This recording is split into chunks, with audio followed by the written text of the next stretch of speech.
Sayın Başkan, sevgili arkadaşlar, her şeyden önce bugün 10 Aralık Dünya İnsan Hakları Günü. Bugün de hakları ellerinden alınan, insan hakları ihlal edilen mağdurlarla dünyanın her yerinde dayanışma içinde olduğumuzu belirtmek isterim.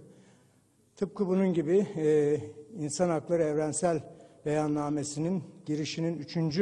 paragrafında bütün insanlığa tanınmış olan zulme karşı isyan hakkını dünyanın dört bir tarafında 5 kıtada kullanarak kendi kurtuluşları ve özgürlükleri için mücadele eden halkların da yanında olduğumuzun bilinmesini isterim.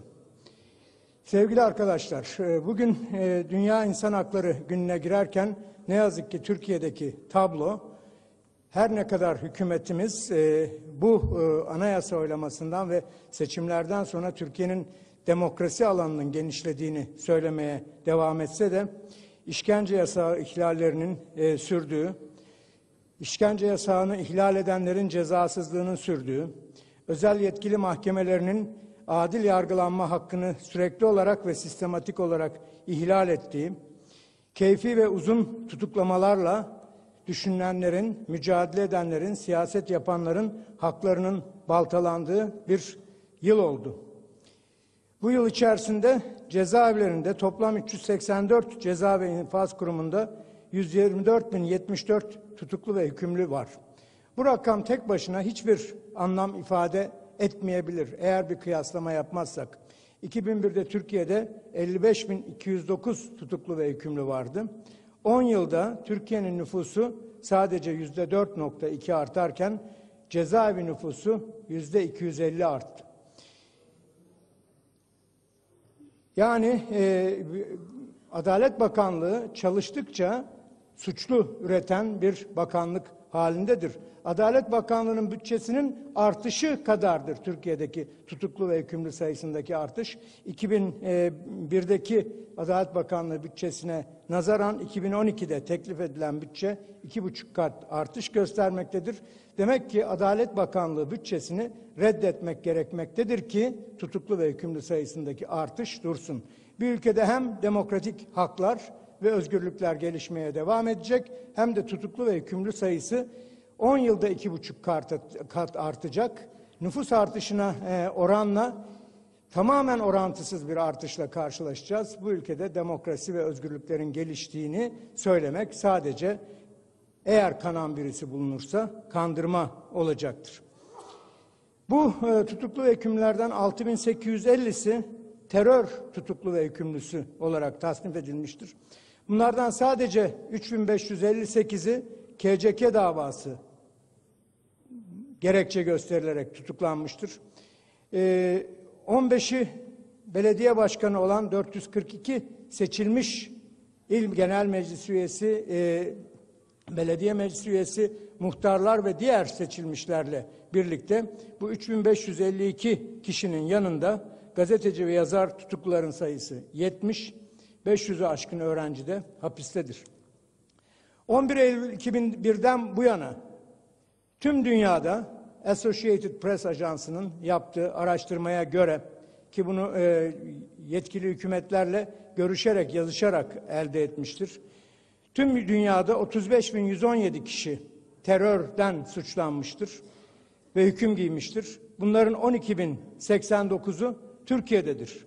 Türkiye'de 2005'te 273, 2009'da 6.345, 2011'de ise 6.850 kişi terörden tutuklu ve hükümlüdür.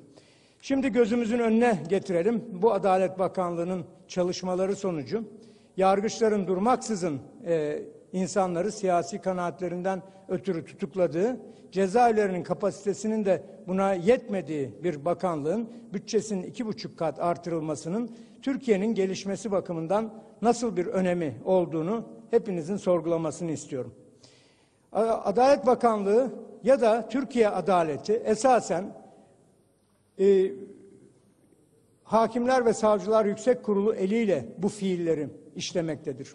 Hakimler ve Savcılar Yüksek Kurulu aslında bu kurul üyelerinin, bu kurul seçimlerine katılanların açıkça itiraf ettikleri gibi Adalet Bakanlığı bürokrasisinin gösterdiği listeyle oluşmuştur. Özellikle özel yetkili mahkemelere yapılan tayinler, kritik denilen davalara yapılan tayinler doğrudan doğruya hükümetin kontrolündedir. Aslında bu tutuklamaların hükümetin doğrudan karışmasıyla, işe karışmasıyla yapıldığına Başbakan hiçbir şüpheye yer bırakmayacak şekilde açık beyanlarıyla katkıda bulunmaktadır. Şöyle demiştir Kurban Bayramı'nda, son KCK operasyonlarının durmasını kimse bizden beklemesin. Yani demek ki KCK operasyonlarına doğrudan doğruya Başbakan nezaret etmektedir. Biz derken hükümetini kastetmektedir. Yani tutuklama gibi, operasyon gibi doğrudan doğruya savcılıkların yetkisinde olan bir yetkiyi Başbakan kullandıklarını ve kullanmaya devam edeceklerini açıkça söylemektedir. Ve aynı Başbakan şunu demektedir. Bunları eleştirenlere yaptığınız açıklamalar teröre destektir. Devletin içinde paralel bir devlet anlayışına müsaade edemeyiz. Bana sorarsanız sevgili arkadaşlar, evet, Türkiye'nin 2007 4 Mayıs'ından beri bir paralel devleti vardır. Bu paralel devlet doğrudan doğruya Adalet ve Kalkınma Partisi ile askeri vesayetin temsilcileri arasında kurulmuştur. Yaşar Büyükanıt'la Tayyip Erdoğan arasında Dolmabahçe'de kurulan anlaşma, mutabakat, pakt ile Türkiye'de bir paralel devlet kurulmuştur. Eski devletin bütün anahtarlarını Tayyip Erdoğan'a Yaşar Büyükanıt devretmiştir. O günden beri Türkiye'de bir paralel devlet inşa edilmektedir. Türkiye'de geçmişte askeri vesayetten yakınırken, askerin bütün yapı üzerindeki hakimiyetinden yakınılırken, şimdi polis, yargıç, hükümet arasında kurulan, askerin bunun tamamlayıcı bir parçası olduğu, bütünüyle meclis dışı bir yeni yönetim kurulmuştur. Bakınız şu meclise. Hükümet bu meclise açıldığı günden beri gelmemektedir. Başbakan bir tek gün bu meclise ayak basmamıştır. Meclis ile hükümet, meclis ile yürütme arasında hiçbir ilişki kalmamıştır. Adalet ve Kalkınma Partisi'nin il başkanları, cemaat örgütleri, iş çevreleri, bunlar arasında kurulan ittifaklarla bu devlet yürütülmektedir. Bu devletin meclisten kaçırıldığı yepyeni paralel bir devlet ile yönetilmekteyiz. Bunun aksini ispat edemezsiniz. Aksini ispat edecek olan bize şu tutuklamalarla ilgili Başbakanın beyanlarının yalan olduğunu söylemelidir. Ne zamandan beri yargı işleri başbakanlar tarafından yürütülmektedir? Ne zamandan beri insanlar başbakan emirleriyle tutuklanmaktadır? Ne zamandan beri öğrenciler, gençler, kadınlar başbakanı protesto ettikleri için onun emirleriyle sürülmektedir? Buyurun. Evet, hakimleri ve savcıları hükümetiniz tayin ettiği nispette siz de suça ortaksınız, yargıçlar da suça ortak. Hepiniz aynı kaptasınız. Hepiniz aynı kaptasınız. Biz oradayız. Sayın Kürkçü lütfen. Bugün Türkiye'de özellikle özel yetkili ağır ceza mahkemeleri yargının tesis edildiği yer, adaletin tesis edildiği yerler olmaktan çıkartılmıştır. Bu mahkemeler şimdiye kadar düzenledikleri iddianameler ve verdikleri kararlarla Türkiye'de eğer vardıysa bir gün adalet, bu adaletin yüz karası olmuşlardır. Daha dün Hopa davası, Hopa'daki olayları protesto ettikleri için olmayacak iddialarla hapse tıkılmış, aylarca hapis yatırılmış olan gençler artık tutunacak dal bulunmadığı için bir anda serbest bırakıldılar. Bundan birkaç ay önce İstanbul'da devrimci karargah operasyonu denilerek Hanefi Avcı'yı hapse atmak üzere düzenlenmiş tezgahın yanı sıra hapse konulmuş sosyalistler yapılacak başka iş bulunamadığı için serbest bırakıldılar. Bu örnekler sürüyor. Bugün Türkiye'de aslında yargının alanı mahkemeler olmaktan çıkmıştır.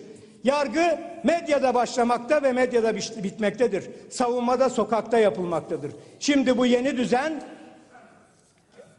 eğer hükümet bu ısrarını sürdürecek olursa sokaktaki mücadeleyle, halkın mücadelesiyle layık olduğu yere gömülecektir. Evet, layık olduğunuz yere gömeceğiz arkadaşlar, hiç merak etmeyin. Evet. Şimdi sevgili arkadaşlar,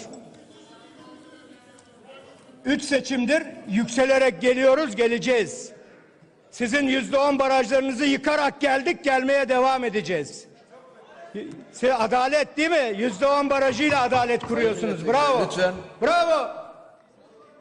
Şimdi sevgili arkadaşlar, bu Adalet Bakanlığı bütçesinin desteklenmesi demek, kanun hükmünde kararnamelerle yönetilen bir ülkede Savcılar ve Hakimler Yüksek Kurulu'nun hükümet tarafından tayin edilmiş üyeleriyle bunlar tarafından tayin edilmiş özel yetkili ağır ceza mahkemeleri reis ve savcılarıyla bir adaletsizlik okyanusu içerisine sokulmamız demektir.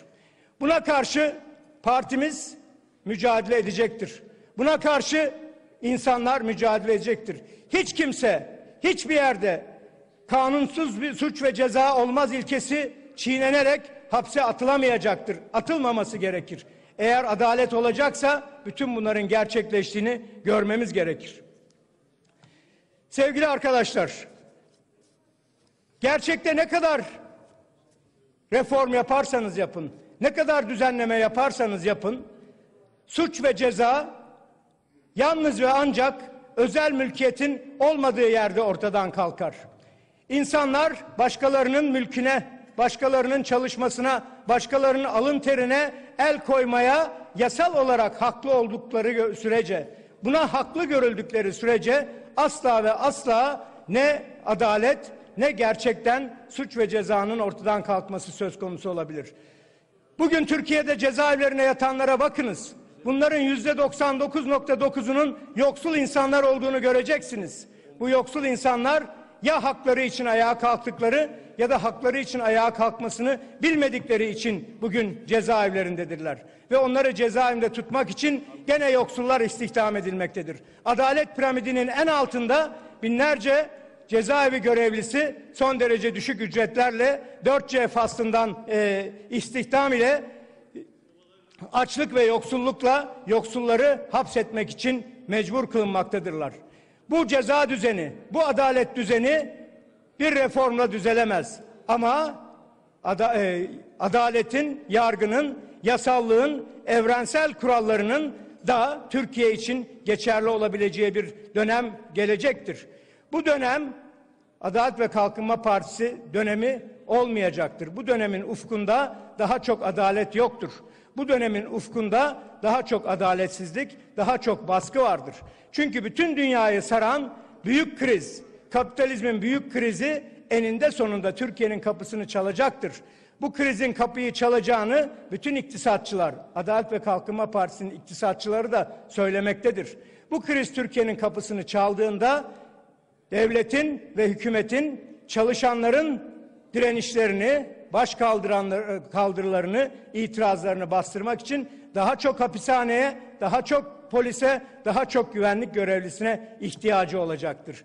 Ama dünyanın her tarafında gördüğünüz gibi, dünyanın her tarafında göreceğimiz gibi hiçbir baskı, hiçbir zor, yoksulluğun çaresi değildir. Yoksulluğun çaresi gelirin adil bölüşümü, gelirin adaletli bölüşümü, yoksulların kayırılması, yoksulları kayıran iktisat politikaları, kadınları ve çocukları kayıran iktisat politikalarıyla mümkün olabilir. O nedenle bu politikaların olmadığı yerde istediğiniz adalet reformunu yapın. Sadece ve sadece daha çok suç, daha çok ceza, daha çok özel yetkili mahkeme, daha çok bastırma mekanizması kurarsınız.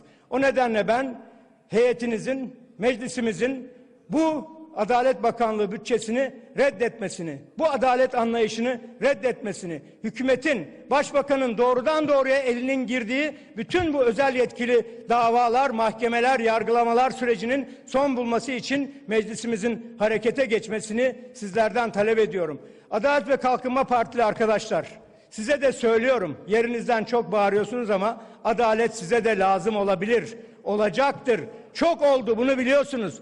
Sizin partiniz kapatılmaya kalkışıldığı zaman yanınızda bizleri gördünüz, başkalarını değil. Yanınızda şimdi el sıkıştıklarınızı görmediniz. Yanınızda onları görmediniz. Ama biz adaleti karşılıksız savunuyoruz. Kendine Müslüman değiliz sizin gibi. Biz Biz kendine Müslüman değiliz. Biz bütün yoksulların hakkı için, bütün ezilenlerin hakkı için mücadele etmeye devam edeceğiz. Bu ezilenlerin olsanız adalet size de lazım olacak. Teşekkür